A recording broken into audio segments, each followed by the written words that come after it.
Hey up, been a long time. Anyway, here we go. Listen up. This is a horrible question to ask, and if you don't know the answer, then don't know what to say. Are you a moron or are you a genius? Hold on, where am I going with this? Well, first of all, a couple of little things. Been a long time since the last video. I've been super busy here. I've had non-stop people coming over, individuals and groups for mentoring and stuff like that, and coaching training. So anyway, there you go. So you know where to come. But here we go. Been watching a few of these fights, specifically the Whittaker, Cameron and the undercard and all that lot. Not going to mention any names because it's not fair. But here we go.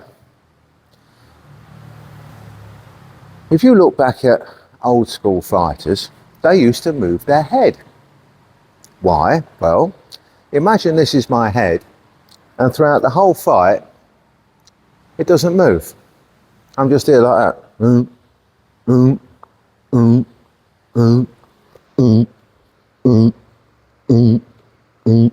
even when I throw punches, it doesn't move. My chins aren't down here, where it's safe and my shoulder up. I'm just, right? Which to me raises the question of, if you want to hit them in the head, even a moron will know where their head is. You don't need to be a genius. However, if their head is always moving,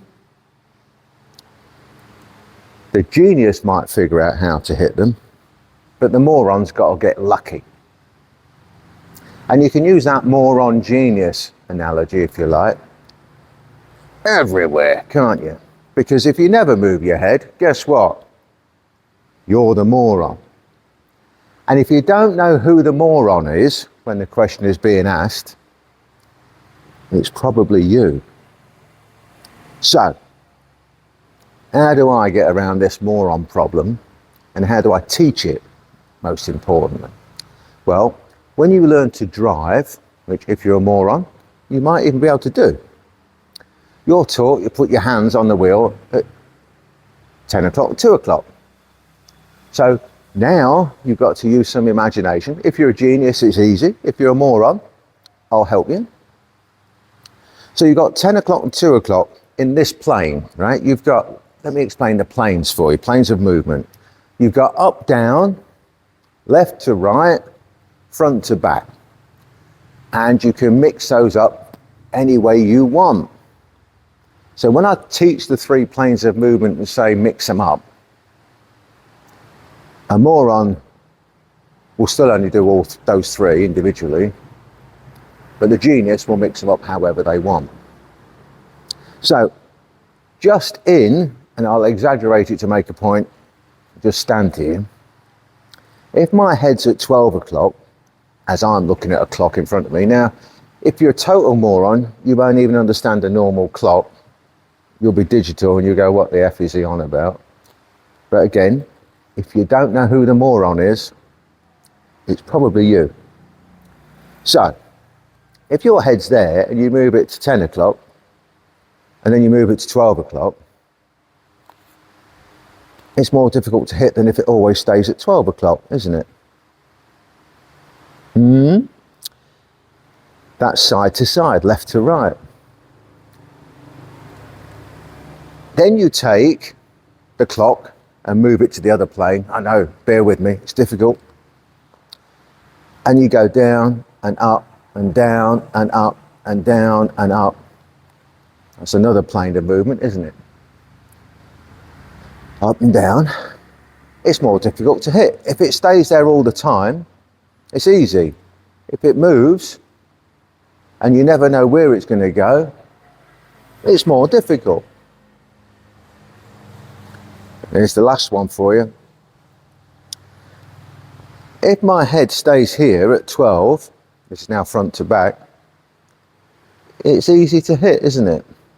If it moves forward and back, it's more difficult to hit. isn't it? If you combine those planes of movement, up, down, left, right, front, back, along with all the other things, your footwork and everything else, it makes you far more difficult to hit, doesn't it? So that then brings out the thing of the genius might figure out where your head's going next, ignoring the hands for now.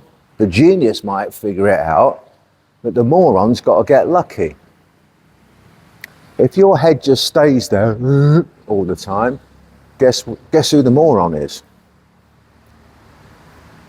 Add in the fact that everybody seems to have their chins up, all of them, shoulders down, and therefore they're not protecting their head properly, are they? If your front shoulder is up, your chins are down, and you're protecting your head properly, you've got even less chance of getting hit, have you not? Right? So, the question you've got to ask yourself, this is a brief one, because this is just about moving your head.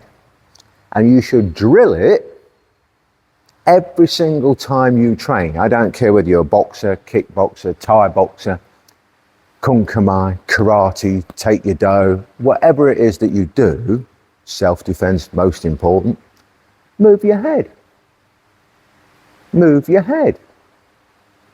If it stays where it is, it's easy to hit. So whatever you do, shadows, keep moving your head. Drills, move your head. Bag work, move your head. Pads, most of it is bullshit. Move your head. Paired up work, move your head. Sparring, move your head. The fight, you will move your head. And people start talking about these people who are just like, oh, a few more fights is going to be world class. What?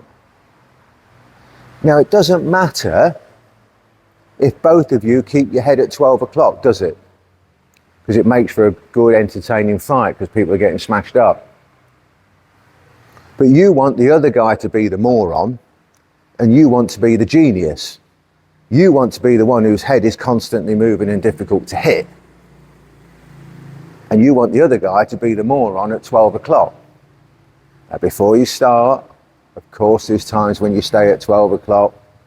All rules are broken now and again. So let's get that disclaimer out there. And by the way, you should be subscribing and all that sort of jazz, just to let you know. Get the notification, all that sort of stuff.